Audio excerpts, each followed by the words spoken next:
Dos Santos was not the only one knocking people to the floor last night. Milan Lucic gave the Bruins a boost in the first period with his physicality. Would it be enough to win? Let's go to the Garden. Here's early in the first period, Sabers goal. Thomas Vanek gets that one past Tim Thomas. 1-0 Sabers take a lead early in the game. Now here's Lucic on a breakaway, but he loses the puck and slams into Brian Miller's Sabers goal. And whoa, that really got tempers flaring here in the first period. The fight gets started. Here's Rick Peverly stealing the puck. Nice stick handling and scores. Ties this game up at 1. Here's Marchand as he steals the puck. Good stick handling. And looks fine. Sagan on the other side for the goal. Makes it 2-1, and the Bruins go on to win this one 6-2, improve to 8-7, and are tied for last in the Northeast Division with Montreal. The tragedy at Penn State took a new turn yesterday when Penn State played its first football game since Joe Paterno was fired. Paterno was not at the game to see the Nittany Lions fall 17-14 against Nebraska. The former coach did not comment after the game, but his wife Sue Paterno came out of their home to thank those who came by to give their support. Sam, given all that has happened this week, what would you do when you face with witnessing someone doing something you know they shouldn't be doing, like bullying? Well, I mean, do what Joe Paterno did, and he told the president, but it was kind of the president didn't do anything, which, I mean, I think it's ridiculous that they fired Joe Paterno, but if you do see someone doing something to someone else that's not right, you obviously tell someone.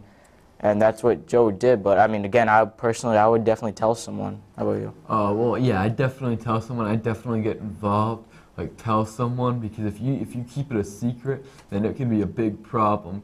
Yeah, but I know, like, he told. However, I don't think he took, like, enough action. I think he took some action, but probably not enough action.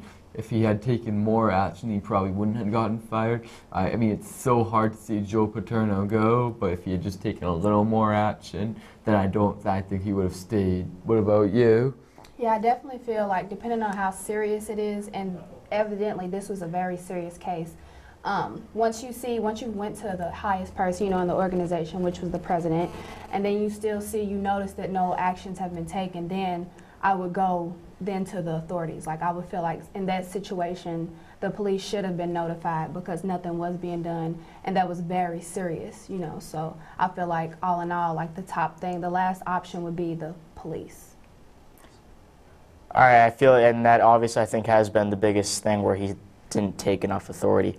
All right, Jason, back over to you. All right, thanks. And, there's been a lot of bullying, new bullying laws passed in Massachusetts last year, and obviously the word, do you want to be the bystander who doesn't do anything, or the upstander who either tells somebody or just stands up to the bully right there? But it's hard to make those decisions, so good talk, guys.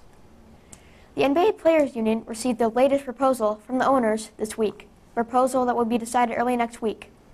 Along with the proposal was a plan for a shortened season. If the lockout ends in the coming weeks, a 72-game season is on the table.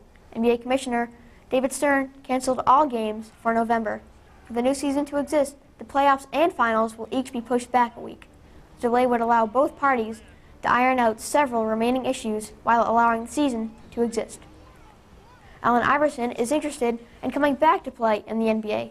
One team he is interested in is the Boston Celtics. Iverson last played in the Turkish Basketball League for the Beşiktaş. Just 2 months into the stint of the league, Iverson left and returned to the U.S. to nurse an injured calf. Iverson said he would be interested in joining the bench of any team that would have him.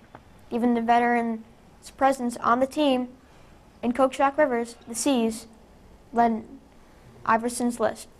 So, guys, what do you think about Allen Iverson possibly coming to the Celtics? Personally, you ask me, I don't think it's something the Celtics need. The Celtics, as they're becoming an older team and their championship window is closing. And so bringing Iverson in, I don't think it would be bad. I don't think it would necessarily help. And he even said that he would be a bench player. He's already in his mid-30s. So I think the Celtics need to bring in younger players, and Iverson isn't exactly in his prime anymore. Oh, yeah. Allen Iverson, yeah, I just don't really think they need him. I mean, like, there's other guys, Dwight Howard. They're saying he's going to be a free agent now. They can get him. They would definitely benefit more. They should re-sign Delonte West. He's going to be a free agent if they re-sign him. Yeah, I know he really is a free agent. I mean, but Delonte West, after this year, he's going to be a free agent. So, I mean, they just got to sign someone. Allen Iverson, I'm just not sure. Compared to other guys, I just don't really feel like he's the need of the team. What about you? I feel like, as you said before, I don't think the Celtics need a point guard. I initially feel like they would need a center, a 5. Like you said, Dwight Howard, that would be a good addition, you know, good young legs, bringing them to the Celtics. So if anything, I would say they need a good 5. Yeah, I agree. I mean, to get like the younger players like Dwight Howard and Delonte West, he's only in his late 20s. However, Allen Iverson in his 30s. I just don't want to re-sign someone in like their 30s. Yeah, Celtics, you know, aren't exactly the youngest team in the league. All right, back over to you, Jason. All right, thanks, guys. Good points there. I mean, the Celtics' big 3, they're getting older. You know, I think Dwight Howard and re-signing Delonte West, that would be good for the Celtics. All right, so that's it for this edition of K Sports Sunday. Thanks for watching. Enjoy the Patriots game, and we'll see you next week.